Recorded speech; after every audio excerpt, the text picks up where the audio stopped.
Seorang ibu hamil bernama Novi Sriwayuni merasa pusing, mual, dan muntah seusai meminum obat kadaluarsa dari Puskesmas Kamal Muara pada Selasa 13 Agustus 2019. Meski sudah dilakukan medikasi. Halo Sobat Pembelajar, pada tayangan ini kita akan sama-sama belajar tentang penarikan obat nih. Jika terdapat obat-obat palsu dan ilegal yang beredar di pasaran, maka tentunya akan berbahaya bagi masyarakat sebagai pengguna. Kita tahu, terdapat 3 syarat pokok obat dapat beredar di Indonesia, yaitu aman, berkhasiat, serta terjamin mutunya. Obat palsu dan ilegal merupakan obat-obatan yang tidak terjamin terkait keamanan, khasiat, dan juga mutunya. Dalam hal keamanan, obat palsu dan ilegal jelas tidak melalui mekanisme pemeriksaan BPOM sebagai badan yang berwenang meloloskan obat dan makanan untuk dapat diedarkan di Indonesia. Obat palsu dan ilegal diedarkan oleh mereka yang tidak bertanggung jawab, yang hanya mengutamakan keuntungan semata tanpa memperhatikan keselamatan masyarakat sebagai pengguna obat. Oleh karena itu, untuk dapat memastikan keamanan, khasiat, dan kualitas dari suatu produk obat, maka kita harus beli produk obat dari fasilitas pelayanan kefarmasian resmi, seperti apotek dan rumah sakit.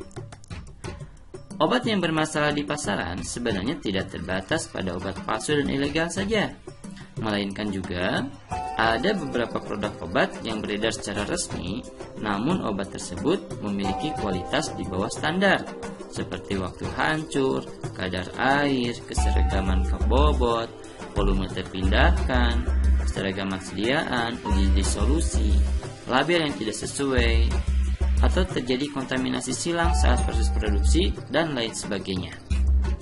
Terkhusus obat tradisional, masalah yang sering muncul adalah obat tradisional yang mengandung senyawa kimia obat, yang mana hal tersebut dilarang berdasarkan peraturan yang berlaku di Indonesia.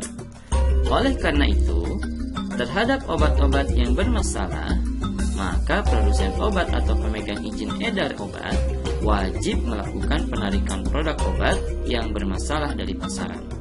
Biasanya, produsen akan bekerja sama dengan pedagang besar farmasi sebagai elemen utama distribusi obat serta memegang data sebaran obat terkait.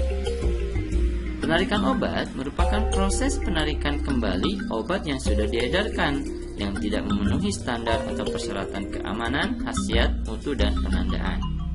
Proses penarikan terkait obat kimia yang tidak memenuhi syarat tertuang pada Peraturan Kepala BPOM Nomor HK 04133121009938 yang dikeluarkan pada tahun 2011. Adapun penarikan obat tradisional yang tidak memenuhi syarat tertuang di dalam Peraturan Kepala BPOM Nomor 5 Tahun 2016. Terdapat perbedaan antara penarikan obat kimia dengan obat tradisional. Penarikan obat kimia dibagi menjadi 3, yakni penarikan kelas 1 yang ditujukan terhadap obat yang apabila digunakan dapat menyebabkan efek serius terhadap kesehatan serta berpotensi menyebabkan kematian, meliputi obat yang tidak memenuhi persyaratan keamanan, terkontaminasi mikroba pada sediaan injeksi dan obat tetes mata, dan kontaminasi kimia yang menyebabkan efek serius terhadap kesehatan, atau labelnya tidak sesuai dengan kandungan atau kekuatan zat aktif, adanya ketercampuran obat dalam lebih dari satu wadah, atau kandungan zat aktif salah dalam obat multikomponen yang menyebabkan efek serius terhadap kesehatan. Itu penarikan kelas 1 ya. Nah, berikutnya adalah penarikan kelas 2 yang ditujukan terhadap obat yang apabila digunakan dapat menyebabkan penyakit atau pengobatan keliru yang efeknya bersifat sementara terhadap kesehatan dan dapat pulih kembali. Biasanya meliputi labelnya tidak lengkap atau salah cetak, brosur atau leafletnya salah informasi atau tidak lengkap, terkontaminasi mikroba pada sediaan obat non-steril, terkontaminasi kimia atau fisika, tidak memenuhi spesifikasi keseragaman kandungan, seragaman bobot, uji disolusi, dan sebagainya, serta produk yang kadaluarsa. Yang terakhir adalah penarikan kelas 3 yang ditujukan terhadap obat yang tidak menimbulkan bahaya signifikan terhadap kesehatan, tetapi karena alasan lain dan tidak termasuk dalam penarikan kelas 1 dan kelas 2. Di antaranya, tidak mencantumkan nomor batch atau tanggal kadaluarsa, tidak memenuhi spesifikasi waktu hancur, volume terpindahkan, atau keseragaman bobot, penutup kemasan rusak, atau obat tidak memenuhi standar. Nah, itulah terkait dengan penarikan obat kimia yang terdiri dari 3 kelas. Berbeda dengan penarikan obat kimia, khusus penarikan obat tradisional hanya terdiri dari 2 kelas, yakni penarikan kelas 1 yang dilakukan terhadap obat tradisional yang mengandung bahan kimia obat atau mengandung bakteri patogen, dan penarikan kelas 2 yang dilakukan terhadap obat yang tidak memenuhi persyaratan mutu, contoh berupa angka lempeng total dan lain sebagainya, atau mengandung bahan yang berdasarkan hasil kajian terkait dengan keamanan, khasiat dan mutu, serta penandaan beresiko terhadap kesehatan masyarakat.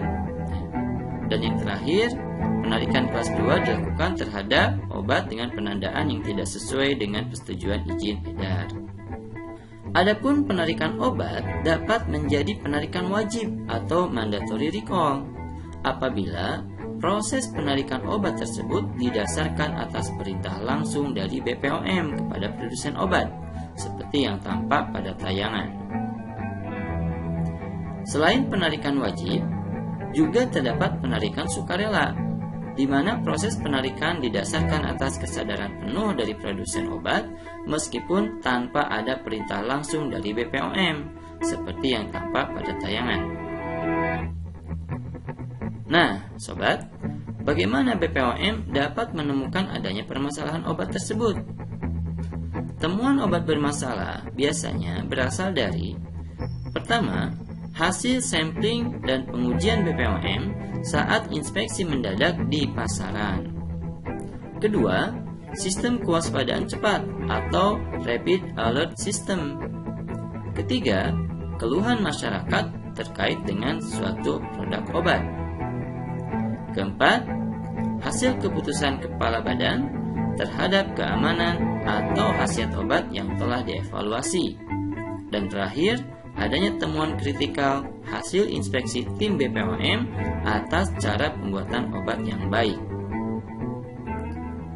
Adapun proses penarikan obat tersebut dilakukan terhadap 1. Batch obat yang bermasalah saja, atau bisa juga kedua, batch sebelum dan sesudah batch obat yang bermasalah, atau yang ketiga, terhadap keseluruhan batch obat yang diproduksi. Pelaksanaan penarikan obat yang tidak memenuhi standar kemudian harus dilaporkan kepada Kepala Badan POM, serta obat yang sudah ditarik dari pasaran selanjutnya harus dimusnahkan dengan tata cara yang benar dan aman bagi lingkungan dan masyarakat. Nah,